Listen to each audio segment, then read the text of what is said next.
in the book, you talk about client X, which may not have been your hardest deal you've ever closed, but it might be. So spend a minute on that, because I think it's such an amazing story.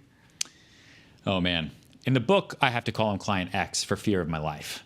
And I say he's from Atlantis, also for fear of my life. So Client X was a guy who cold emailed me when I first got into the business and said he'd like to invest money into the New York City real estate market. Would I be able to help him? He would use real cash dollars and would need bank account help. Okay? And I totally replied. And I was like, absolutely, I can help you with bank account help. And absolutely, we take cash money dollars. And how much are you looking to spend? And he was like, less than 10 million. And I was doing like $2,000 a month convertible 3 rentals in the West Village to Jessica and her friend Jessica at the time. So like who were coming from Murray Hill with their guarantor father. And so a guy who all of a sudden just told me $10 million for over the internet, I was like, boom, jackpot. This is New York City real estate. And I got super excited. And then he wanted to talk on the phone. So he was like a real person, sort of. And I just sent him a bunch of listings because I didn't know. And he picked one at 45 West 67th Street, apartment 15 ABC. And I remember every address. And he said, I would like that one. Make offer $8 million. And it was asking $8.5 million. And I was just like, holy mother of, $8 million offer. This is what it is. I am now the greatest real estate broker in the history of the world. I asked him to send me a proof of funds, and he sent me a DHL, right? Remember that? He sent me a DHL the next day with like a photo of an accountant with a letter that legitimately said, Mr. X does not commit to things that he does not commit to. That was his proof of funds. And I was totally okay with it. I was like, this looks good to me. Cash money dollars in New York City. And we negotiated this deal over the internet for $8.3 million. And I was immediately thinking about the commission in my head and thinking about how long I would be able to stay in my apartment with all that rent money and everything and craziness, and taxes didn't even come into the conversation. And then he disappeared off the face of the earth for like a month. And he had a contract, and I'd introduced him to an attorney. He just never replied ever again. But I followed up like every day, because this was my one big fish. No one else in their life had ever talked to me about spending that much money on an apartment. And then he eventually writes back like a month later and says, sorry, I've been a little busy. I'm like, okay, no problem. And he actually signs the contract.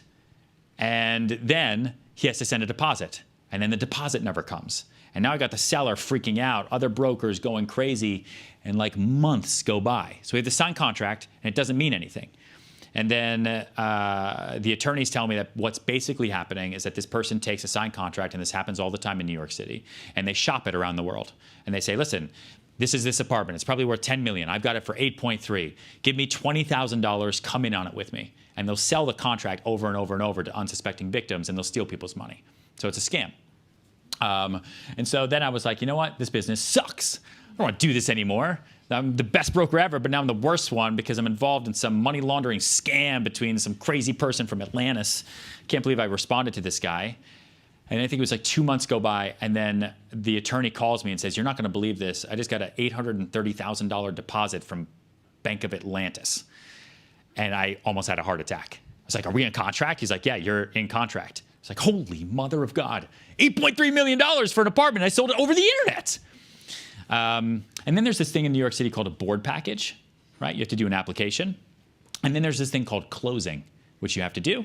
And he vanished off the face of the earth, stopped responding to everything for like 6 months, right? So imagine signing a contract for something and then disappearing for 6 months. Okay, so now you've got different attorneys looking to sue everybody, but who do you go after, right? Now it's just about keeping that deposit and holding the deposit back. But I followed up. It's my whole life is follow-up. I wrote about it in the book. There's a whole chapter. It's really invigorating, okay? I will follow up with you until the day that you die. I followed up non-stop, just checking in, just saying, hey, I know you're probably getting some documents together, still need to do this application. And then I had some genius idea because I looked him up initially, and I'd seen that like he might be attached to this house that looked expensive in Paris, okay? And so I sent him this email that said, hey, in total desperation. I'll be in Paris tomorrow. If you want to meet, in person, we can go through the documents. And he wrote back in like 1 minute after 6 months of nothing and said, sure, 10 p.m. and gave me a location. And now I'm like, well, shit. The biggest deal of my whole life that I still haven't done. Now I've got to figure out how to do this. And so I used all the money I had and got an Aer Lingus flight through Dublin. And then I think I took Ryanair, which was super fitting for me, to Paris to try to find this magical person. All the while, like, kind of telling my parents what I was up to, kind of not, because it's a little bit sketchy and probably really dangerous. And then 10 p.m. rolled by, and the guy doesn't show up. I'm, like, crying in my baguette. And I think it was, like, 1 a.m., because I had nowhere to go, and I didn't plan on getting a hotel or anything. I just thought I'd, like, wing it, and then just go right back to the airport. And then 1 a.m., he shows up with, like, a line of people. So now I know he's real. And all he really cared about was getting me drunk. And he just wanted to watch me drink. And I was the opposite of who he was in every way, shape, and form.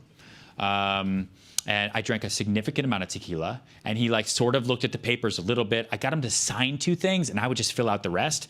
So I took it as a win, went back to New York City, very sick. And then he had to come close, and he disappeared off the face of the earth again. But at least now I knew that he was a real person.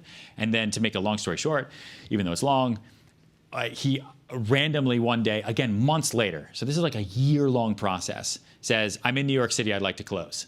Like, are you crazy? It's like 11:30 a.m. You can't just get a closing together, right? Oh, but fine, we'll figure it out. Because they were trying to sue for deposits. It was crazy. It's like, where are you? Mandarin Oriental. Went up there to wait for him. Doesn't come down on time. Finally comes down with like 15 people, and this fleet of black Escalades pulls up outside the Mandarin Oriental, completely tinted out and crazy. The minute that happens, I text my mom and I say goodbye. Right? This is, again, like the only deal I've ever done other than just like rental deals on Craigslist with people that I'm like baiting and switching, okay?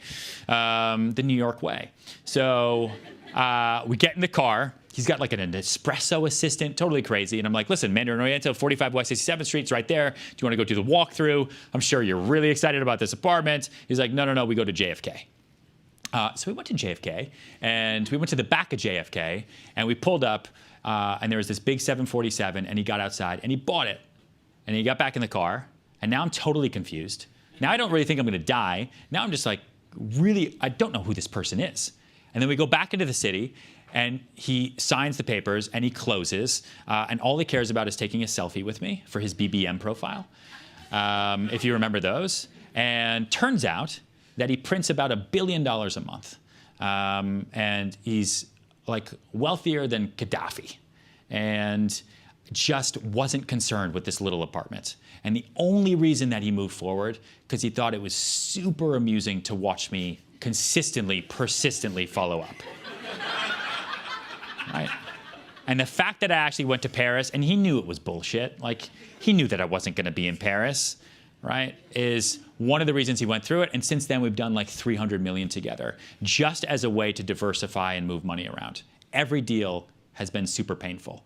And that's the power of yes and, right? And it didn't take money of mine. Going to Paris cost money, but other than that, following up with items of value, like staying on top of him, everything. Every deal is a deal. You're just trying to see which salesperson is going to quit first.